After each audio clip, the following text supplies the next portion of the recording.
దేవుణ్ణి ఎందును పెట్టి మనం ఆరాధించాలి, ఎందును పెట్టి దేవుణ్ణి గణపరచాలి. ఎందును పెట్టి దేవుణ్ణి మనం గణపరచాలి అంటే ఈరోజు ఇంకా మనం సజీవులుగా ఉన్నాం. జీవితకాలంలో ఎవరు ఎన్నడూ ఈ గడిలో ఉన్నవాడు అనేక మంది ఉన్నప్పటికీ మన సజీవులుగా ఉంచి ఆయన రెక్కచాటును భద్రపరుచుకుని మన జీవితాలను ఇంకా కాపాడుతూ సంఘముగా మనం అందరం కూడుకుని ఆయన సన్నిధికి రావడానికి ఆయన మనకిచ్చిన గొప్ప ధన్యత.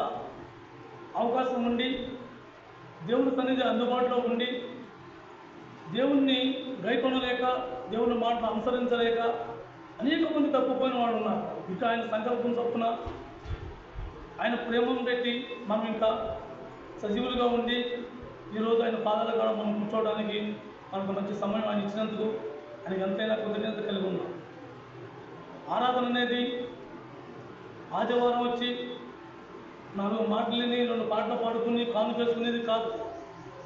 ఆరాధన అనేది వ్యక్తిగతంగా ఆ పరలోకపు తండ్రికి క్రైస్తవుడికి వ్యక్తిగత సంబంధం కలిగి ఉండటమే దేవునికి ఆరాధన. ఆరాధన అనేది అర్పణ. ఆ అర్పణ దేవునికి మన జీవితం ద్వారా అర్పించాలే కానీ మనం వేసే కానుకలు కానీ మనం చేసే పనుల ద్వారా కానీ దేవునికి మహిమ రాదు. ఎందుకంటే కానుకలు అనేక మంది చేస్తారు ఆదివారం. దేవునికి అర్పణ అనేది ప్రతిరోజు మన జీవితం అర్పణగా ఉండాలి. ఆరాధన అప్పుడప్పుడు మూలంలో బైబిల్ తీసుకుని మందిరానికి వచ్చేది కాదు. ముందు నుంచి చిత్తపాటు కలిగి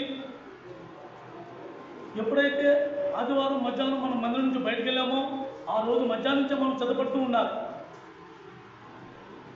తిరిగి నేను ఆదివారం వెళ్ళేసరికి నా దేవుడికి నేను ఏం పట్టుకుని వెళ్ళాలి, నా దగ్గర ఏముంది, నేను ఏం తీసుకెళ్తే నా తండ్రిని నేను సంతోషపెట్టగలను, నేను ఇచ్చే అర్థం నా దేవుడికి అంగీకారంగా ఉంటుందా లేదా అని ప్రతిరోజు కూడా మనలో కొత్తతనం కనిపిస్తూ ఉండాలి. దేవుడిని ఆధారపడటం నేర్చుకోవాలి. దేవుడి ఆజ్ఞలు గైకొనటం, దేవుడు చెప్పిన ప్రకారం మనం జీవించటం, ఆ ప్రకారంగా దేవుణ్ణి మహిమపరుస్తామే కానీ మన ఇష్టానుసారంగా మనం ప్రవర్తించి మన ఇష్టానుసారంగా మనం తిరిగి మన ఇష్టానుసారంగా మనం జీవించి ఆదివారం మాత్రం మందిరానికి వచ్చినంత మాత్రాన్ని మనం అర్పణ అర్పించేది కాదు. చాలామందికి ఆరాధన గురించి అసలు తెలియదు.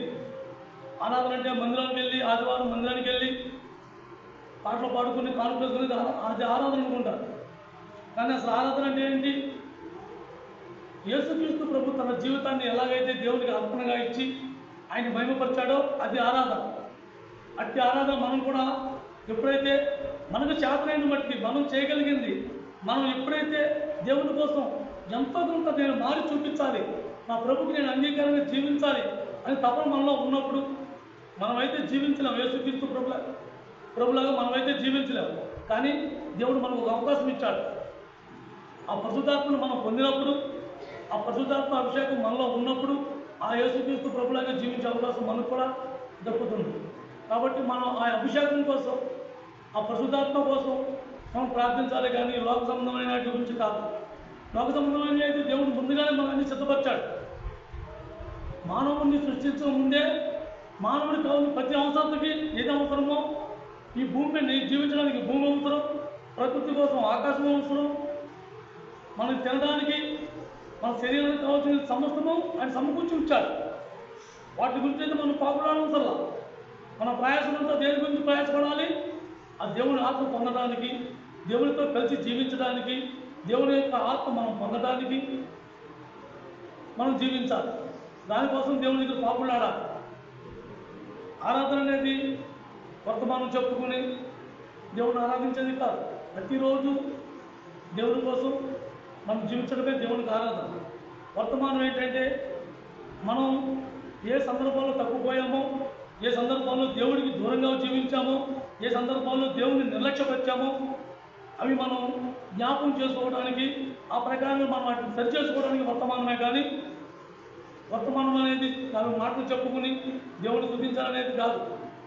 కాబట్టి మనం ఎప్పుడూ కూడా దేవుని కోసం ఎలా జీవిస్తున్నాం, దేవుని కోసం మనం ఏం జీవిస్తున్నాం, ఎలాంటి జీవితం జీవిస్తున్నాం, ఏం అర్పిస్తున్నాం అనేది చాలా ఇంపార్టెంట్.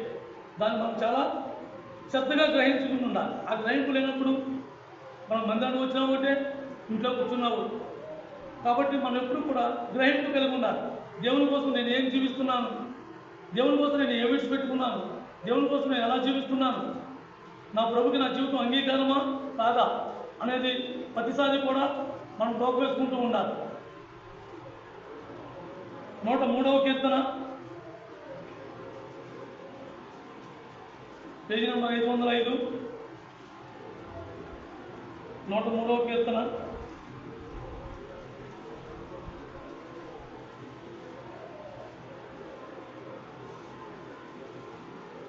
10వ వచనం. మన పాపములను బట్టి మనకు ప్రతీకారము చేయలేదు, మన దోషములను బట్టి మనకు ప్రతిఫలం ఇయ్యలేదు. మన పాపం అంటే ఏంటి? మనం ఏం పాపం చేశాము దేవునికి వ్యతిరేకంగా? మనం చాలామంది అనుకోవచ్చు, అని నేను చేసే పనులన్నీ మంచియే కదా, నేను మంచి పనులే చేస్తాను కదా, నాకు తెలుసున్న బట్టి నేను సాయం చేస్తాను కదా, నాకు తెలుసున్న బట్టి నేను సహకరిస్తాను కదా, ప్రతి ఒక్కరితో నేను మంచిగా ప్రవర్తిస్తాను కదా అని మనం అనుకోవచ్చు. కానీ దేవుని ఆజ్ఞ విషయంలో మొదటి తప్పు, దేవుని ఆజ్ఞ విషయంలో మనం తప్పిపోయాం. ఆజ్ఞ అతిక్రమమే పాపం. ఎప్పుడైతే దేవుని మాటకు మనం లోబడుకోకుండా, ఎప్పుడైతే దేవుని మాటను నిర్లక్ష్య పెట్టి దేవుడు పిలవగానే దాక్కుని జీవించిన ఆదాము ఎలాగైతే పాపంలో పడ్డాడో ఆ స్వభావం నీకు నాకు వచ్చేస్తుంది. కాబట్టి మనం పాపం చేసినందుకు దేవుడు మనం క్షమించలా, మనల్ని శిక్షించలా, మనం దూరపరిచాడు, ఎడంగా ఉండమన్నాడు. అంతే. మనం ఎందుకు ఎడంగా ఉండమన్నాడు?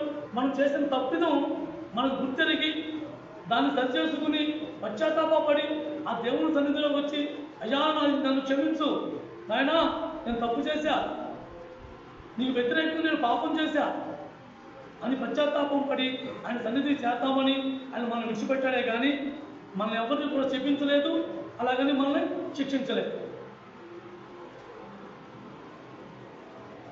మనం మానవ రీతిగా మనం జన్మించినప్పుడు మనం అయితే ఏం చేస్తాం? అవతల వ్యక్తి ఏ సందర్భంలో ఆ పని చేశాడో నిర్లక్ష్యం, అది కనీసం ఆలోచన కూడా లేకుండా ఒక వ్యక్తిని మనం తీరుస్తాం. అతని మీద నువ్వు చేసిన తప్పు అని 100 సార్లు మనం రక్షిస్తూ ఉంటాం. కానీ దేవుడు ఏం చేశాడు? మనం విడిచిపెట్టాడు, మనం శపించాల, దూరం చేయాల, దూరం చేశాడు కానీ శపించాల, అలాగని మనల్ని శిక్షించాల. కాబట్టి మనం ఏం చేయాలి?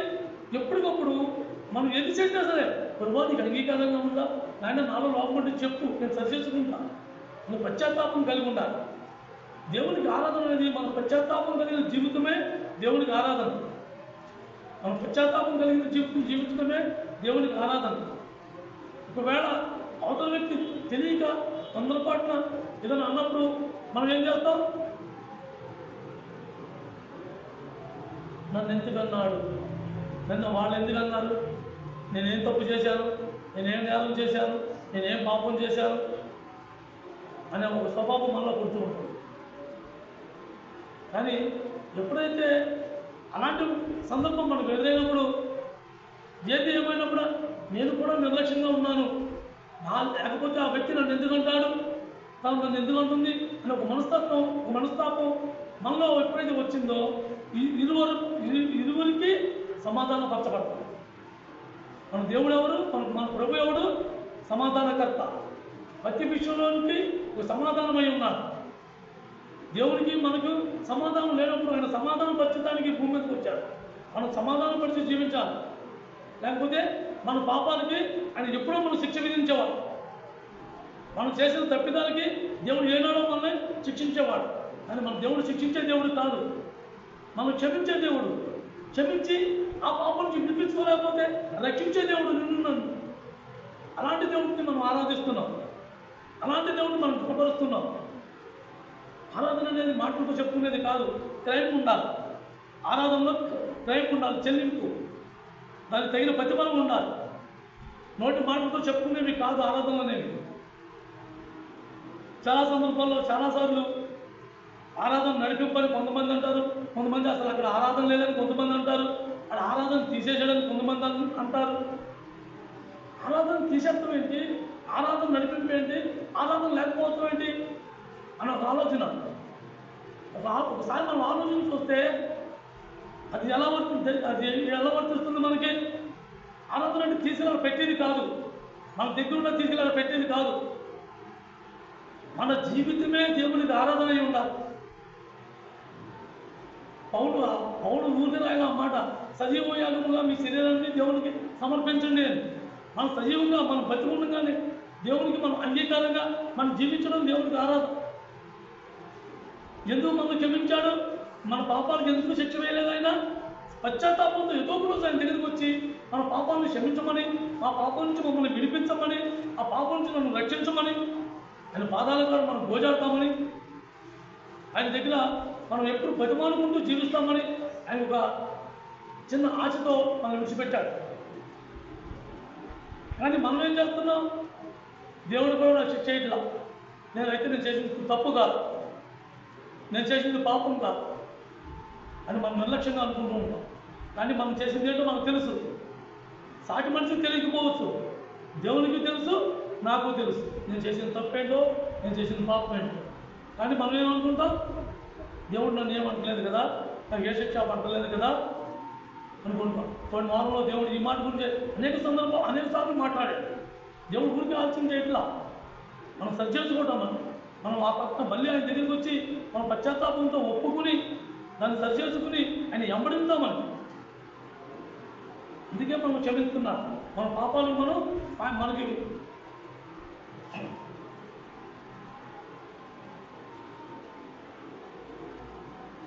ప్రతిఫలం చేయలేదు, ప్రతిఫలము ఇయ్యలేదు. మనం చేసిన పాపాలు మన ప్రతిఫలం ఏంటి? నరకం. మనం ఎక్కడ పడి ఉండాలి? నరకంలో పడి ఉండాలి. మరి మనం నరకంలో వేసాడా? లేదా నరకం నుంచి విడిపించడానికి వచ్చాడు ఆయన. ఆ నరక శిక్ష నుంచి, ఆ పాపం నుంచి విడిపించడానికి ఆయన కుమారుడే ఈ భూమి మీద పంపించాడు. అటువంటి దేవుడు మనం ఆరాధిస్తున్నాం. అటువంటి దేవుడికి మనం ఇచ్చే అర్పణ ఎటువంటి అర్పణ ఉండాలి? ఆరాధన అనేది ఏంటి? అర్పణ. దేవుడు మనం ఇచ్చేది. మనం ఏమిస్తున్నాం దేవుడికి? మనకు పనికిరాంది, మనకు చేతలు కాంది, మనకు చేతలు అయింది, మనకు ఎందుకు పనికిరాంది పట్టుకెళ్ళి ప్రభావిస్తున్నాం. కానీ దేవుడు ఏం కోరుకుంటాడు? నాకు శ్రేష్టమైనది కావాలన్నా. శ్రేష్టమైనది ఏంటి? మన మనసు, మన హృదయం, మన అంతరాంగం. నీ నుంచి నడిచి కోరుకున్నది ఆయన ఏం కోరుకున్నాడు? మనం ఇచ్చే కానుకలా, మనం ఇచ్చే దశంభాగాల కాదే. అందుకు అసలు దశంభాగాలే అవసరం. దేవుడు భిక్షగాడు కాదు, దేవుడు పేదవాడు కాదు, శ్రీమంతుడైన పరలోక తండ్రి ఆయన. ఆయనకి మనం దశంభాగంలో కూడా ఏంటి? అలాగని మందులో పనిచేయడం మనం ఏమి పట్టించుకోవాలంటే అది కాదు, అది పొరపాటు. ఎందుకంటే మన ఇంట్లో మన అవసరం ఎలా మనం తెలుసుకున్నామో సంఘం అవసరాలు కూడా తెలుసు జీవించాలి. నువ్వు ఇంత అంత దశభాగం అని కొలతలు పెడతారు, అది తప్పు. నీ మనసుకి ఏదంగా కాదో అది చెయ్యి, అది తప్పు కాదు. దేవుని విషయంలో మనం నిర్లక్ష్యమే మనం చేసే పాపం. ఎప్పుడెప్పుడు మనం నిర్లక్ష్యంగా ఉంటామో అప్పుడు దేవునికి వ్యతిరేకమైన పాపాలు చేస్తాం. ఆయన మనకు ప్రతిఫలం ఇయ్యాల. ఆయన మనం చేసిన దానికి ప్రతిఫలం ఇస్తుంటే ఈ పాట ఏనాడు మనం భూస్థాపం అయిపోయి మనం మర్చిపోతాం అని జరిగిపోయి. ఇంకా మన పట్ల జాలి కలిగి ఆయన మనం విడిచిపెట్టాడు. ఇంకా మనం పట్ల కనికరం బట్టి ప్రేమ చూపి ఆయన మనం విడిచిపెట్టాడు. అందులో పెట్టి దేవుని మనం ఎంతైనా కృతజ్ఞత కలిగి ఉండాలి. దేవుని పట్ల కృతజ్ఞత కలిగి ఉండాలంటే ముందు మనం ఏం నేర్చుకోవాలి? ఆయన ధర్మశాస్త్రం దివారాత్రులు ధ్యానించడం నేర్చుకోవాలి. ఆయన ధర్మశాస్త్రం ఆనందంతో దివారాత్రులు ధ్యానించడం నేర్చుకోవాలి. అప్పుడే మనం ఏ విషయంలో మనం ఎలాగా తప్పుపోతున్నామో, ఏ విషయంలో మనం ఎలాగా దేవునికి నిర్లక్ష్య పెడుతున్నామో, ఏ విషయంలో దేవునికి దూరంగా ఉంటున్నామో మనకు క్లారిటీ వస్తుంది, మనకు అర్థం అవుతుంది. మొదటి కీర్తన గ్రంథం 1వ అధ్యాయం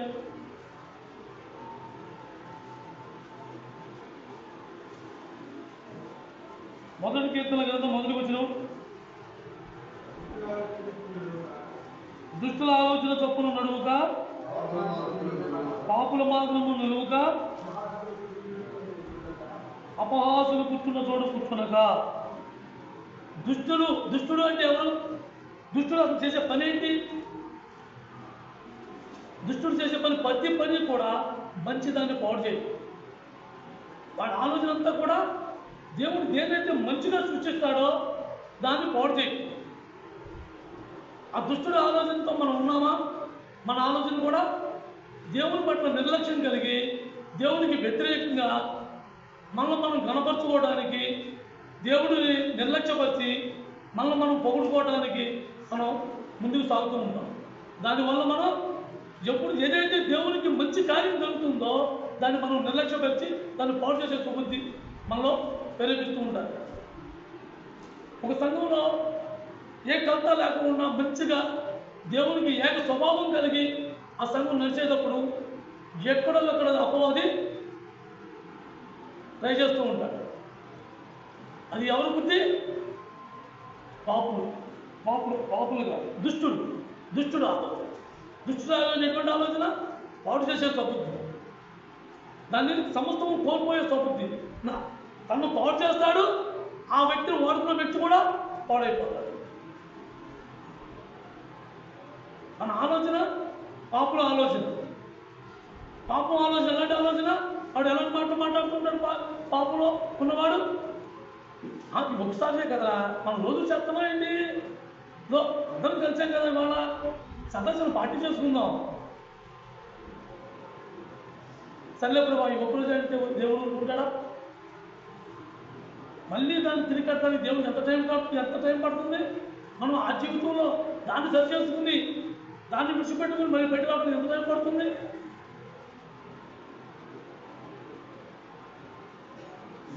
దుష్టుడు మార్గం కానీ పాపుల ఆలోచన కానీ ఎంత భయంకరమైనది అంటే మన జీవితాన్ని మనం పాడు చేసుకుంటాం, చేసేతులాగా పాడు చేసుకుంటాం.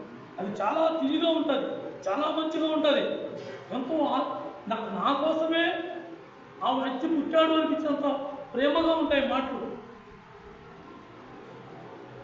ఒక ఫ్రెండ్షిప్ విషయంలో కానివ్వండి, ఒక బంధువుల విషయంలో కానివ్వండి, ఒక స్నేహితులు ఎవరైనా కానివ్వండి, వారు దేవుడు సంపదకి కాని వాడు ఎవరైనా సరే వాళ్ళ మాటలు చాలా అమృతంగా ఉంటాయి, చాలా బలంగా ఉంటాయి. కానీ రానున్న దినాలలో మన ఆత్మీయ జీవితానికి కోల్పోయే అవకాశం కూడా ఉంది. అందుకే మనం అన్నిటితో అనురాలతో మన స్నేహాలు ఉన్నప్పుడు ఎంతవరకు ఉండాలి? అంతవరకే ఉండాలి. ఎంతవరకు చేయాలి? అంతవరకే చేయాలి. మనం అందరితో ఉంటాం, అందరితో కలిసి ఉంటాం. కానీ మనం ఉండే స్నేహం ఎలా ఉండాలో తెలుసా? వారి వ్యక్తిగత జీవితాలు మార్పులాగా మనం ప్రవర్తించాలి, మనం నచ్చ చెప్పాలి. అంతవరకే మన స్నేహం కొనసాగాలి. వినకపో వాళ్ళ ఇష్టం. చెప్పే బాధ్యత దేవుడు మనకి ఇచ్చాడు, మనందరికీ ఇచ్చాడు. లేదు, మనం ఏమాత్రం నిర్లక్ష్యంగా ఉన్నామా ఆ పాపుల మార్గంలో మనం కూడా బయలుదేరాం. మనం ఎప్పుడు కూడా దేవుడి పట్ల ఆసక్తి కలిగి దేవుడికి ఆరాధకులుగా ఉండాలి అంటే మనం నిర్లక్ష్యంగా ఉన్నప్పుడు మనం ఎప్పుడొకప్పుడు మనం పడగొట్టాలి చూస్తూ ఉంటాం. కాబట్టి మన మెలుగుతనం చాలా అవసరం. మెలుగుగా అనువుగా దేవుడి వాక్యాంతరంగా జీవించడానికి మనం కొనసాగాలి. ఎవరూ పరిపూర్ణం కాము, అందరూ పాపం చేసిన వారు. కానీ దేవుడు మనకు అవకాశం ఇచ్చాడు. దేవుడు మనకు అవకాశం ఇచ్చి మనం విడిపించుకోవడానికి, దాని నుంచి తప్పించుకోవడానికి, దాన్ని విడిచిపెట్టుకుని దేవుని కోసం జీవించడానికి దేవుడు మనకు కొన్ని అవకాశం ఇచ్చాడు. ఆ అవకాశం ప్రకారం మనం జీవించడానికి మనం అంగీకరించాలి.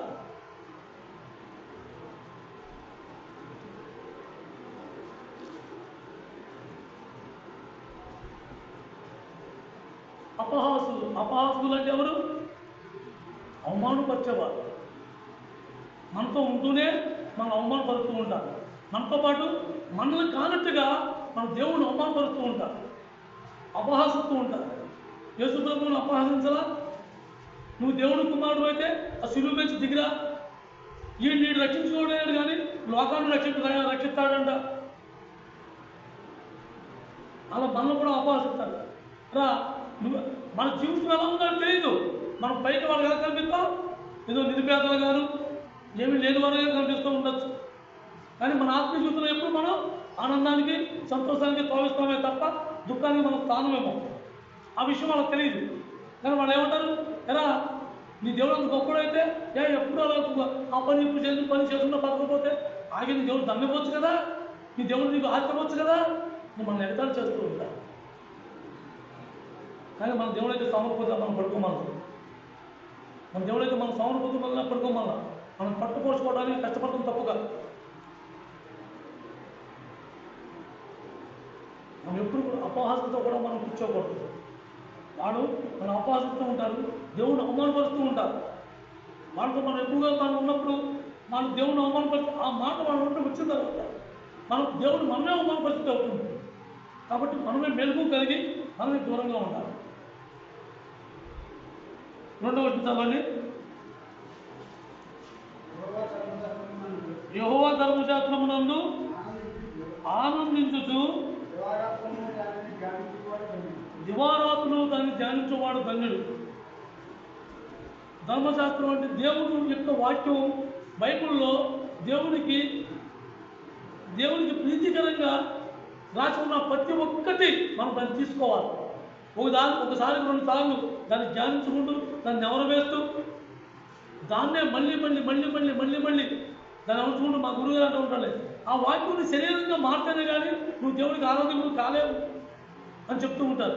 అలాగా ఎప్పుడైతే వాక్యాన్ని మనం వంట పట్టించుకోవాలి. మనం వంట పట్టించుకున్నప్పుడే అది మన శరీరంగా మారుతుంది. ఆ వాక్యమే కృపాసత్య సంపూర్ణుడై శరీరధారిగా మన మధ్య నివసించాలి. ఆ వాక్యమే శరీరధారిగా మన మధ్య నివసించాలి. అలాగే ఆ వాక్యమే మన శరీరంగా మారాలి. అప్పుడే దేవుడికి ఆరాధన అవుతుంది. ఏదో ఆ మూల ఉన్న బైబిల్ తీసుకున్నాము, గొప్ప బట్టలు వేసుకున్నాము, సంగం పెట్టుకున్నాము, మందిరానికి వచ్చాము, కూర్చున్నాము, టైం అయిపోయింది, వెళ్ళిపోయాము. ఇది కాదు ఆరాధన అనేది. ఆరాధన అనేది ముందుగా సిద్ధపాటు, ముందుగా నిర్ణయింపబడాలి. ఈ వారం నా దేవుడికి నేనేం పట్టుకెళ్తున్నాను, నేనేం తీసుకెళ్తున్నాను, నేను తీసుకెళ్ళి నా దేవుడికి అంగీకారంగా ఉంటుందా, నా దేవుడికి ఇష్టంగా ఉంటుందా అని ఒక ఆలోచన ముందు నుంచే మనం సిద్ధపడుతూ ఉండాలి. ఆ చిత్తపాటు లేకపోతే మనకు చాలా దేవుడికి దూరం అయిపోతూ ఉంటాం. ఎప్పుడైతే ఆ ధర్మశాస్త్రాన్ని మనం దివారాత్రులు ధ్యానిస్తామో, ఆ దివారాత్రులు మనం ధ్యానించినప్పుడు ఆ ప్రభువే నీతో నాతో ఉంటాడు. ఆ ప్రభు నీతో నాతో ఉన్నప్పుడు మనకి భూమి మీద ఉన్న దేని గురించి మనకు అంత పట్టింపు ఉండదు. ఏ క్షణమైనా మనం ఎక్కడ తప్పిపోతామో అని. నిన్న ఒక సందర్భంలో మా మీద ఎంత ప్రేమ లేకపోతే ఆవిడ ఎంత వెలువలాడిపోయి నేను ఎక్కడో ఉన్నవాడు నా ఫోన్ ఎక్కడున్నావు నువ్వు, అసలు ఏం చేస్తున్నావు నువ్వు అడుగున్న పని ఉంది ఆవిడకి. ఆ బిడ్డల పట్ల ఆ యొక్క తల్లిదండ్రులకు ఉన్న బాధ్యత, అలాగే మన పట్ల మన ప్రేమ, మనకు దేవునికి ఉన్న ప్రేమ కనికిరం, వాళ్ళకి ఎంత బాధ్యత లేకపోతే మన పట్ల వాళ్ళు ఎలా చూపిస్తారో అలాగే వాళ్ళు వాడుకుంటూ దేవుడు మనకి ఎన్ని విషయాలు నేర్పుతున్నాడో మనకు ఒక గ్రహింపు కలిగి ఉండాలి, ఆలోచన కలిగి ఉండాలి. అంతేగాని అపహాసులు గుర్తుల పాటు కూర్చుని మనం గంతులేయటం కాదు, వాళ్ళతో పాటు చిందులేయటం కాదు. మనం ఎప్పుడు కూడా ఏ క్షణం కానీ ఉంటే ఆ క్షణం ఆ బైబిల్లోనో లేకపోతే జాగ్రత్తగా వర్తమానం మనందరికీ వస్తున్నాయి. వాటిని తీసుకోవటమో, చదువుకోవటమో, వినటమో, ఇవన్నీ మనం ఇలా దేవుని వాక్యం అనే దాన్ని మనం ఎప్పుడైతే వింటూ దాన్ని ధ్యానిస్తూ దాని ముందు నడుస్తూ ఉంటామో మన శరీరంగా మారడానికి అవకాశం ఉంటుంది. ఆ ఆదివారం వచ్చి ఆ బైబిల్ తీసి ఆ పక్కన పెట్టేసి వస్తే మనం ఎలా ఉంటాం, మళ్ళీ అపహాసం దగ్గర కూర్చుని వాళ్ళకు దేవుడిని అవమానపడుతూ ఉంటాం. మనం ఏ సందర్భంలో దేవుడిని అవమానపడుతున్నాం, దేవుడు ఎందుకు అన్నాడు, అన్నులెదురు నా నామాన్ని మీరే అవమానపడతారండి. కాబట్టి మనం పచ్చాంగాన్ని మా దేవుడు నువ్వు తిట్టు, మా దేవుడు నువ్వు అవమానపడుతున్నావు చెప్పాలి. మన స్నేహబంధాలు, మనం వాళ్ళకి ఇచ్చే సనువులు, ఇవే మనకు అవమానం, మన దేవుడికి అవమానం. కాబట్టి మనం అందరితో సహవాసంగా ఉంటాం, అందరినీ మనం ప్రేమగా మాట్లాడతాం, అందరితోనూ సంతోషంగా ఉంటాం. కానీ అది ఎంత టైమో అంత టైం.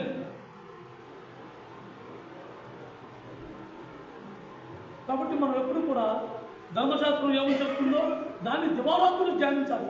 దివారాత్రులు అంటే రాత్రులు మేము పడుకోకూడదా అని కాదు. నీకు ఎప్పుడు మెలుగుతే అప్పుడు నీలో ఆ వాక్యం ఉండాలి. నీ మెలకు వచ్చినప్పుడు సందకాడ నువ్వు ఏమైతే చదువుకున్నావో నువ్వు మెలకు వచ్చినప్పుడు కూడా ఆ మనసు నీ మైండ్లో మనసులో అది ఉండాలి. అది దివారాత్రులు ధ్యానించు. ఎప్పుడు నువ్వు పని చేసుకోకుండా నువ్వు మౌనం కూర్చొని బయట తీసుకుని చదువుకునేది కాదు. నువ్వు ఏ పనైనా చేసుకో, నువ్వు ఎంత ఒత్తిడి పనిలో అయినా ఉండు, నువ్వు ఎంత స్పీడ్గా 70-50 కిలోమీటర్లు బయట పోయినప్పటికీ కూడా నీ మైండ్లో దేవుడు వాక్యం ఉండాలి. అది దివారాత్రులు ధ్యానించడం అంటే. ఎప్పుడు ఎనీ టైం నీ మైండ్లో అది నువ్వు నీ చూస్తూనే ఉండాలి, లోకమేమో చూస్తూనే ఉండాలి. నీ మైండ్ అంతా దేవుని యొక్క వాక్యంలో నిండి ఉండాలి. నీ హృదయంలో అది బలపడి ఉండాలి. అది ఆనందంతో దివారాత్రులు ఆ యెహోవా ధర్మశాస్త్రం ధ్యానించడం అంటే. మన బైబిల్ పన్ను మానేసుకుని బైబిల్ తీసుకుని మౌనం కూర్చొని చదువుకునేది కాదు. మన ఆ బైబిల్లో ఉన్న వాక్యమే మన హృదయంలో భద్రపడుతుంది. దాన్ని ధ్యానించుకుని మనం బయటకు వెళ్ళినప్పుడల్లా ఆ వారం ఆదివారం ఏమైతే మనం మొదలు పెట్టామో దాన్ని ప్రతిరోజు పోయిన ఆదివారం మనం ఏం మొదలుపెట్టి దేన్ని ఎక్కువగా మనం తీసుకున్నాం, దేవుడు ఎందుకు పెట్టి మనం ఆలోచన చేస్తాం దాని గురించి మనం తీసుకున్నాం. దాన్ని మనం ఈ రోజు వరకు దాన్ని మన మనసులోనే దాన్ని ఎవరు వేసుకుంటూ ఉండాలి. నేను చేసిన ఈ తప్పిద గురించి దేవుడు నాకు ఆలోచన చేశాడు, నేను ఈ పాపంలో ఇంకా ఉండిపోయాను కాబట్టి దేవుడు నాకు ఆలోచన చేశాడు. నాకు ఆలోచన మనకు పుట్టింది. దాన్ని మనం సరిచేసుకునే అవకాశం మనకు కల్పిస్తాడు దేవుడు ఏం చేశాడు ఏం చేయడం మనం అనుకుంటున్నాం. మన ఆత్మీయ జీవితంలో దేవుడు తప్ప మానవుడు అనేవాడు ఎప్పుడు మనం చేయలేదు. కాబట్టి దేవుడు మనతో ఉండడానికి మనం ప్రయత్నించుకోవాలి. దేవుడు దూరంగా ఉంచడానికి కాదు, దేవుడు మనతో ఉండడానికి మనం దేవుడితో కలిసి సహవాసం చేయడానికి మనం ప్రేమ కలిగి ఆయనతో సహవాసం కలిగి జీవించడానికి మనం ఎప్పుడు కూడా ముందుకు సాగుతూ ఉండాలి. యోహాను సువార్త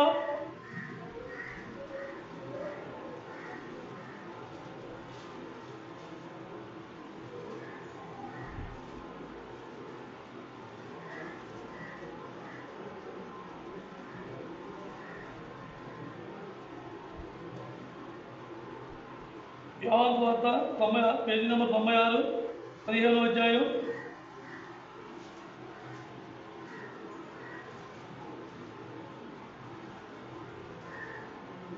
7వ వచనం చదవండి. నా యందు మీరును మీ యందు నా మాటలు నిలిచి ఎడలా మీకు ఏది ఇష్టమో అడుగుడి, అది మీకు అనుగ్రహింపబడును. దేవుని యందు మనం నిలకడగా ఉండాలి. ఫస్ట్ పోయిన వారం మనం చెప్పుకున్నట్టుగా మనకు అన్ని సంపదలు ఉన్నప్పుడు దేవుని చుట్టూ మందిరాల చుట్టూ తిరుగుతాం కాదు. మనం అన్నీ కోల్పోయినా దేవుని పట్ల నిర్లక్ష్యంగా ఉండకూడదు. అలాగే దేవుడు మాట మనతో ఉండాలి. అప్పుడు దేవుడు ఎదడుగునో అది ఇస్తానంటున్నాడు.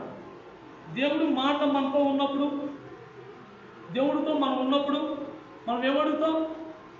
నీ భూ సంబంధమైన నా కొడుకు పెళ్ళి అవ్వలేదని, లేకపోతే నా కూతురు ఉద్యోగం రాలేదని, లేకపోతే నేను ఇల్లు కట్టుకోలేదని అడుగుతామా? అయ్యేం అడగం. ఎందుకంటే అసలు దేవుడి శాస్త్రంలో అది కాదు. దేవుడి శాస్త్రంలో అండి ఆయన ఆత్మతో నింపడం, ఆయనతో మనం కూర్చోబెట్టుకోవడం, ఆయన సింహాసనం పట్ల మనకు ఉండటం ఆయన శాస్త్రవాదం. మనం దానికోసం ఎడుతాం.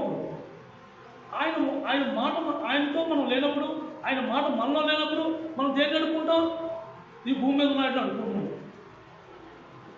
నాకు అది కావాలి, నాకు అది చేయాలి, నాకు ఇది లేదు, నాకు అది లేదు. ఇవైతే మనం అడగవసలా.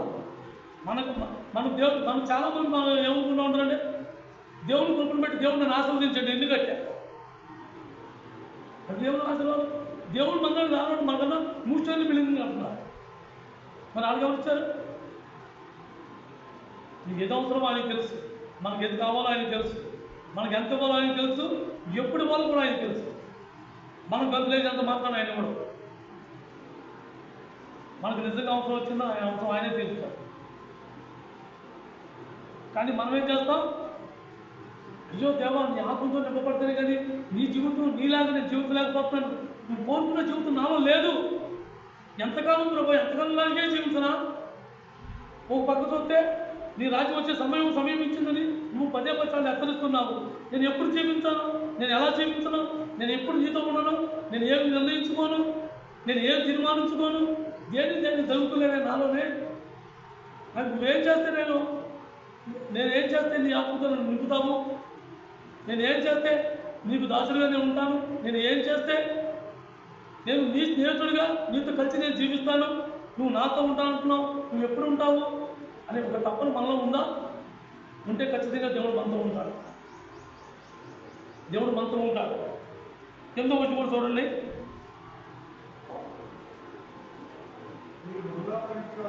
మీరు బహుగా ఫలించుట వలన నా తండ్రి మహిమపరచబడును, ఇందువలన మీరు నా శిష్యులకు. బహుగా ఫలించడం, దేవుని ఆజ్ఞ మనం గైకొనాలి, దేవుని మాట మనం వినాలి, దేవుని పట్ల మనకు ఆసక్తి కలిగి ఉండాలి, దేవునితో సావాసం కలిగి ఉండాలి. దేవుడు నాలో కార్యం చేశాడని చెప్పుకునే మనం దేవుడు ఏం కార్యం చేశాడంటే ఏం చెప్తాం? ఇల్లు కట్టుకున్నాను, పొలం కొనుక్కున్నాను, ఇవే చెప్తూ ఉంటాం. నిజంగా దేవుడు మనలో కార్యం చేసిన వాళ్ళమైతే, నిజంగా దేవుడు మనకి చేసిన కార్యాన్ని అది బల సంబంధం ఉంది అయితే దేవుడి పట్ల మనం నిర్లక్ష్యం ఉండదు. దేవుడి పట్ల మనం నిర్లక్ష్యంగా ఉన్నాం, చిత్తపాటు కలిగి ఉంటాం. చిత్తపాటు లేకుండా మనం ఆ టయానికే బైబిల్ తీసుకుని ఆ వాళ్ళు వచ్చి మందులో ఏ పనులు చేస్తాం, లేదా మందులోనేమో నేను గొప్ప అని చెప్పుకోవడం, ఇటువంటివి తప్ప ఏమీ లేవు. అదే దేవుడు ఏర్పరచుకుని దేవుడు నిందించింది, దేవుడు ఆస్వాదించిన ఒక వ్యక్తి ఆ జీవితంలో ఎలా ఉంటుందో తెలుసా? దేవుడు పిలిచిన సమయంలో ఆడికి ఎటువంటి పనులు ఉన్నాయి, ఎటువంటి బంధువులు కానీ, ఎంత గొప్పవాళ్ళు కానీ నాకు అనవసరం. ఈరోజు నాకు మీటింగ్ ఉంది, నా ప్రభుత్వం కలవాలి, నేను ఒక నిరీక్షణ ఉంటాను, ఒక ఆశ ఉంటాను, ఒక ఆలోచన ఉంటాను. పైకి భూ సంబంధమైన కార్యాలు చేసే దేవుడు అని చెప్పుకున్న వాళ్ళ పరిస్థితి ఎలా తెలుసా? నేను వెళ్ళకపోతే ఏమనుకుంటారో, నేను వెళ్ళక చూపించుకోకపోతే వాళ్ళు నేను రాదని ఫీల్ అయిపోతారు.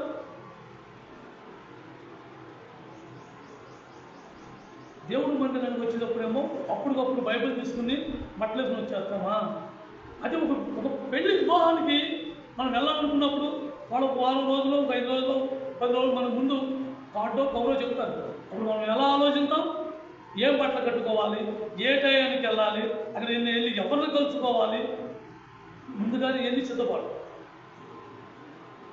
నీకు ప్రాణం పెట్టి నువ్వు దేనికి అర్హత లేని విధానమో, దేనికి అర్హత లేని వాడవో ఆ అర్హతను నీకు కల్పించి దేనికి నువ్వు అర్హులు అయి ఉన్నామో దాని నుంచి నువ్వు తీసివేసి తన ప్రాణాన్ని సమస్తం అర్పించిన దేవుని కోసం అప్పుడు బైబిల్ దగ్గర వచ్చేస్తావా? ఇదా దేవుడు మనకి ఇచ్చిన ఆశీర్వాదం, దేవుని కోసం మనం జీవించే జీవితం ఇదా మన అర్పణ, దేవుని మనం ఇచ్చే అర్పణ.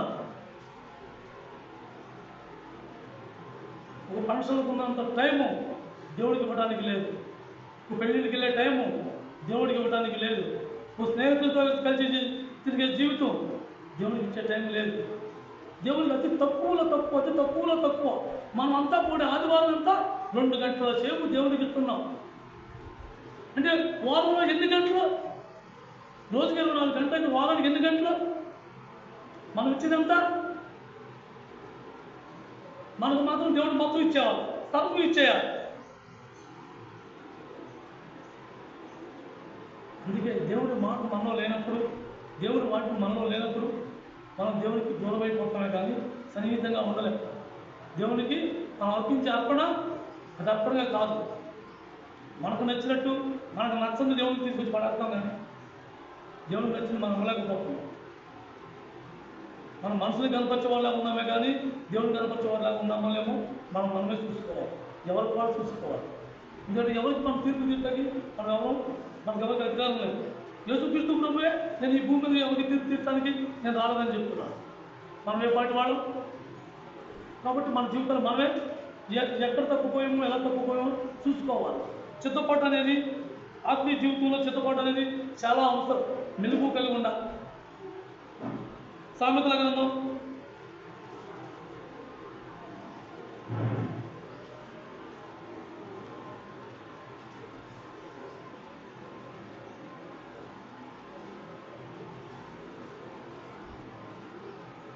547 సామెతల గ్రంథం 21వ అధ్యాయం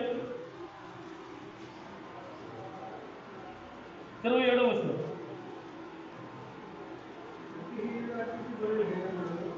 భక్తిహీనుల అర్పించు బలులు హేయములు దురాలోచనతో అర్పించిన ఎడల అవి మరీ హేయములు. దురాలోచన అంటే ఏంటి? నేను ఈ వారంలో నా ఇష్టానుసారం నేను తిరిగి వచ్చాను, లోకంలో కలిసిపోయాను, లోకంతో పాటు గంతులేశాను, చిందులేశాను, అయిపోయింది. వాళ్ళని మందిరంలోకి వచ్చి ఏదో ఒక పని చేయాలి, ఏదో ఒకటి కానుకేయాలి.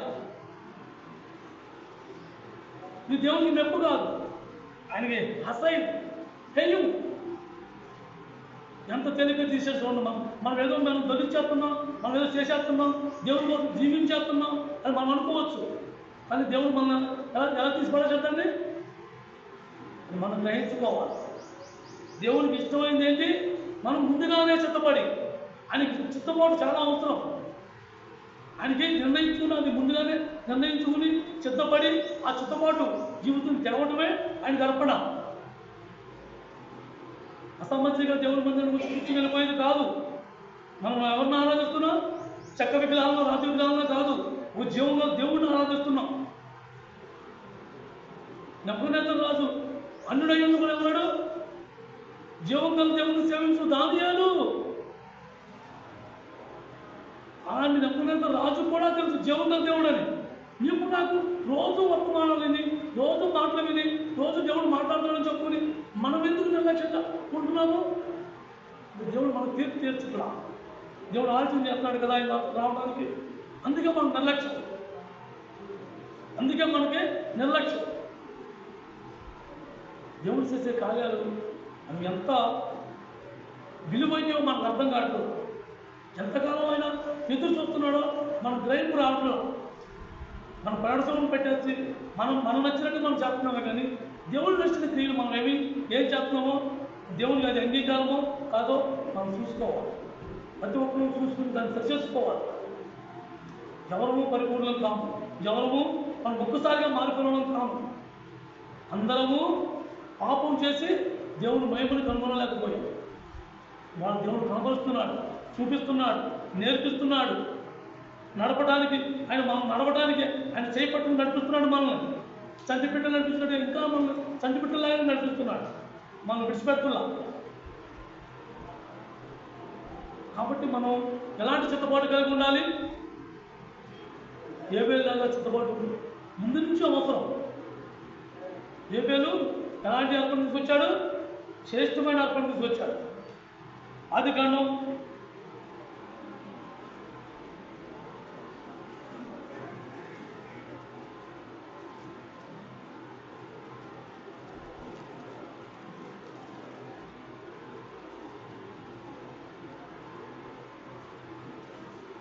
4వ అధ్యాయం 3-4 వచనాలు. కొంతకాలమైన తర్వాత కయాను పొలం పంటలో కొంత యెహోవాకు అర్పణగా తెచ్చెను. ఏబేలు కూడా తన మందలో ఉడుసూలు పుట్టిన వాటిలో పోగిన వాటిని కొన్ని తెచ్చాను. యెహోవా ఏబేలు అర్పణను లక్ష్యపెట్టాడు. అవి తొలుసూలు అని కొవ్వినమని ఏబేలుకి ఎలా తెలుసు? నువ్వు గొర్రె అయితే ఓటి పెట్టదు, 2-3 పిల్లలు పెడుతూ ఉంటుంది. ఆ పిల్లల్లో అన్నీ అయినప్పుడు వాటిని అన్నీ అలా వదిలేస్తే దాంట్లో తొలుసూలు పుట్టింది ముందు పుట్టిందని ఆశిస్తుంది తెలియదు. ముందుగానే దేవుడికి నేను ఇది ఇవ్వాలి అని ఒక నిర్ణయం, ఒక తీర్మానం, ఒక చిత్తపాటు ముందుగానే ఒక నిర్ణయించుకున్నాడు, తీర్మానించుకున్నాడు, చిత్తపాటు తీసుకున్నాడు, చిత్తపరిచాడు. వాటిని పక్కన పెట్టాడు, వాటిని ప్రత్యేకంగా తయారు చేశాడు, ప్రత్యేకమైన మేతతో మేపాడు. నిన్ను కూడా దేవుడు ప్రత్యేకమైన మేతతో మేపుతున్నాడు. ఆ గ్రహింపు మనకుందా? మనకుంటే మనం చాలా మెలుగు కలిగి ఉంటాం. నిర్లక్ష్యంగా ఉన్నాం, వాక్యం పట్ల నిర్లక్ష్యంగా ఉన్నాం.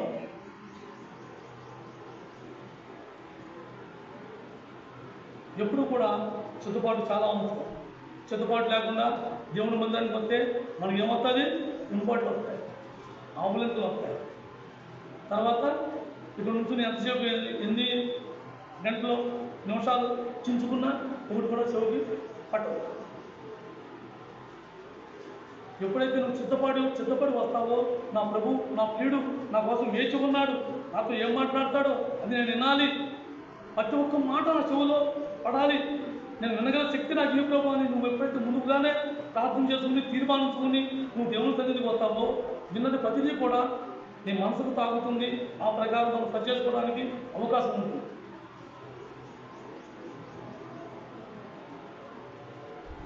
ఆ ముందుగాడిని వేరేశాడు, ముందుగానే తీసేశాడు పక్కకి. అలాగే చుట్టూ అనేకమైన సంఘాలు ఉన్నాయి. బలమైన సింహాలు నిపుణులు ఎందుకు మేపుకున్నాడు తెలుసు దేవుడు. ఆయన ఏర్పరచుకున్నాడు. యేసుక్రీస్తు ప్రభు ఏరుకున్నాడు. అవి భుజించాలి, గురించుకోవడం అనుకున్నది మన ఇష్టం. ఆయన అయితే బలమైన మేత పెడుతున్నాడు. దాన్ని భుజించాలి, భుజించకూడదు, ఆ ప్రకారం నేను జీవించకూడదు అనుకున్నది అది మన ఇష్టం, మనం తీసుకున్న నిర్ణయం. దేవుడే మనం గద్దించాలి. దేవుడే ఇచ్చిపెట్టేశాడు. శాపుడే పాటివాడు శాపుడు ఎందుకు గద్దించిన వాళ్ళు గద్దించాడు, హెచ్చరించాడు. వాళ్ళ తన నాకు నేనే సిద్ధపడాలని ఒక తీర్మానం వచ్చేసాడు. అలాగే మనం కూడా ఎవరికి వారు నాకు నేనే సిద్ధపడాలి. భార్యకు బిడ్డలు లేరు, బిడ్డలకు భర్త లేరు అన్నట్టుగా ఒకరికొకరు సంబంధం కాదు. ఎవరు ఆత్మ జీవితం వారు, ఎవరక్కడ వారు. దేవుడు తెచ్చే ఆత్మ పెద్ద ఒక తల్లి గర్భమే పుట్టారు, ఒక తల్లి గర్భం నుంచే వచ్చారు, ఒక తండ్రికే పుట్టారు. వాళ్ళిద్దరూ ఏం చేశారు? కయాన అర్పణని అంగీకరించాల, ఏ వేళ అర్పణని అంగీకరించారు. అలాగే మనందరం ఒకే సంఘంలో ఉన్నాం, కానీ దేవునికి ఇష్టమైన బలులుగా మనం ఎవరు ఉంటామో, ఆయన నిర్ణయించిన ప్రకారంగా ఎవరైతే జీవిస్తామో వాళ్ళం ఆయనకి ఇష్టమైన అర్పణగా మిగులుతాం. మనం ఇచ్చే అర్పణ ఆయన అంగీకారంగా ఉంటుందో లేదో మనం సరి చేసుకోవాలి. ఆ చుట్టుపాటు సరి చేసుకోవడం మనం లేనప్పుడు మనం ఎప్పుడు కూడా ఆ టైంకి లేచి వచ్చి బైబిల్ తీసుకొచ్చినట్టే ఉంటుంది. అది కాదు. నీ సమయం ఉందా? వాటిని చూస్తూ నేర్చుకో, విను. నా సొంతం రాదు. నా సొంతం నేను చదివేటప్పటికి ఈ 4 రూపాయలకైనా చదివేటికి నాకు 11 అవుతుంది. నాకు రాదు కాబట్టి ఒక్కొక్కరం కూర్చుకుని రాకున్నప్పుడు నాకు అంత టైం రాదు. అందుకే నేను మా గురుగారు కొన్ని ఉంటాయి, ఫోన్లో వస్తాయి, వాటిని వింటూ అలా చెవులు పెట్టుకుని అలా వింటూ ప్రార్థన చేసుకుంటూ ఉంటాను. ఒక సందర్భంలో మామూలుగా తీసేసి మామూలుగా వింటుంది. అది ఏదో ఒకటి నా మనసులో తాగినప్పుడు దాన్ని బట్టి ప్రభాతాన్ని దీన్ని పెట్టినప్పుడు ఏం చెప్పమంటావు, నువ్వు ఎలా మాట్లాడుతావు ప్రభు, నాకైతే చేత కాదు, నేను నిజంగానే మట్టి మొత్తం ఆయన, నేను అక్కడికి వెళ్ళి కూర్చునేవాడినే, కానీ నాకు ఏది నేను చెప్పాలని నీ పెట్టి చెప్పి అంత గొప్పవాడిని నాకు ఆ గొప్పతనం నాలో లేదు ప్రభా. నేను ఏడ్చినప్పుడు ఆయన చెప్తాను, నువ్వు వెళ్ళి నువ్వు వెళ్ళి కూర్చో, నేను చూసుకుంటా అని ఆయన చెప్తాను. వచ్చి నేను కూర్చునేవాడినే, కానీ నాలో ఏదీ లేదు, నా దగ్గర నిజంగా ఏమీ లేదు. మీరేనయ్యో చక్కగా నన్ను మాటలు సంతోషంగా బలపడుతున్నాను. నేను అలాంటి బలంలో కూడా బలపడే స్థితిలో లేనేమో, నాకైతే తెలియదు. కానీ నిజంగా ఇది చాలా మనకు అవసరం. దీని గురించి ప్రతి ఒక్కరూ కూడా ఆసక్తిగానే మనం జీవించాలి. గడిచిన రోజు మళ్ళీ రాదు, రోజులు నిండిపోతున్నాయి, సమయం సమీపిస్తుంది. దేవుడు రాకడొచ్చినా మన ప్రాణ పురోగమైనా రెండూ మనకు మంచివి కావు. కానీ మనకు సిద్ధపాటు చాలా అవసరం. మనం ముందుగానే మనం ఏర్పరిచాడు, పక్కకి తీర్మానించాడు, నియమించాడు పక్కకి. దాంట్లో మనం దేవుని వాక్యంతో బలపడి బలమైనగా ధృవీకరించబడాలి. ఆ ప్రకారం దేవునికి అంగీకారమైన బలిగా మనమే ఆయన కలిగి ఉండాలి. అలాంటి సిద్ధపాటు కోసం మనం ముందుగా సిద్ధపడదాం. ఆదివారం రోజు బయటకు తీసుకోవడం కాదు, మన ఇష్టానుసారంగా మనం జీవించి ఆదివారం మందిలోకి వచ్చి అంతో మనసుతో దీనులుగా మనం కూర్చోవడం కాదు. నిజమైన జీవితంలో నిజమైన దీనత్వం మన అంతరంగంలో ఉండాలి. దేవుడు నువ్వు నేను ఏమవుతామండి, జీవిస్తే ఏమవుతుంది? అందుకనే పౌలు అన్నాడు, ఒక మాట రాశాడు, 2 కొరింథీ 9:7.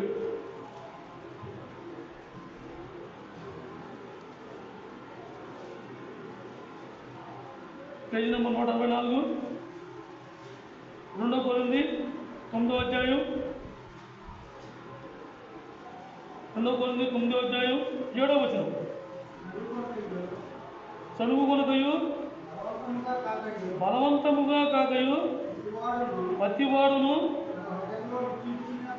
తన హృదయములో నిశ్చయించుకున్న ప్రకారము ఇయ్యవలెను. దేవుడు ఉత్సాహంగా ఇచ్చి వాళ్ళని ప్రేమించు. ముందుగానే నువ్వు నిర్ణయించుకోవాలి. ముందుగానే దేవుడికి నువ్వు ఏమివ్వాలి అన్నది ముందుగానే తీర్మానించుకోవాలి. ముందుగానే అంగీకరింపబడాలి. ఏ విషయంలో అయితే మనం అంగీకరింపబడతామో, ఏ విషయంలో అయితే మనం తీర్మానించుకుంటామో, ఏ విషయంలో అయితే మనం బలపడతామో అది మనం దేవునికి ఇష్టపూర్వకంగా ఇవ్వాలి. ఎవరో ఏదో అనుకుంటారనో, ఎవరో ఏదో చెప్తారనో, ఎవరో ఏదో మాట్లాడుకుంటారనో, ఎవరు కనుక్కుంటారనో, కానీ మనం చేసేది కాదు. మనం చేసేది దేవుడు ఏమనుకుంటున్నాడు, ఫస్ట్ దేవుడు ఏం మాట్లాడుతున్నాడు, దేవుడు ఏం చెప్తున్నాడు అని గ్రహించగలిగి మనం దాన్ని చేయాలి. ఇష్టంగా ఇచ్చి వాళ్ళని ఆయన ప్రేమిస్తున్నాడు. నీ హృదయాన్ని ఇష్టంగా ఇచ్చి, నీ హృదయాన్ని ఏదో దేవుడు చెప్పాడులే ఇలా చేస్తే బాగుంటుంది అనే చదువులతో మునుకుంటా కాదు. నా ఇష్టంగా నా జీవితం, నా ఇష్టాంతంగా నేను జీవించేశా, ఇక మీద నా జీవితం ప్రభు కోసం జీవిస్తా. నేను ఎప్పుడు దుక్కున్నా తెంపు తెగొట్టు, నడుము కట్టుకో. నీ జీవితం దేవుడికి అప్పుడు అర్పణగా ఉంటుంది. జీవితంలో దేవునికి అర్పించలేని అర్పణ కాని జీవితం మనం కైకులుగా జీవించినంత మాత్రం మనం కైకులం కావు. బైబిల్ పట్టుకుని జీవిస్తే మనం కైకులం కావు. దేవుడు ఏమైతే మన నుంచి కోరుకున్నాడో ఆ జీవితం మనలో ఉన్నప్పుడే అది నిజమైన అర్పణ అవుతుంది, అది నిజమైన క్రైస్తవ జీవితం అవుతుంది. ఉన్న సమయం అన్నగా తీసుకుంటారు.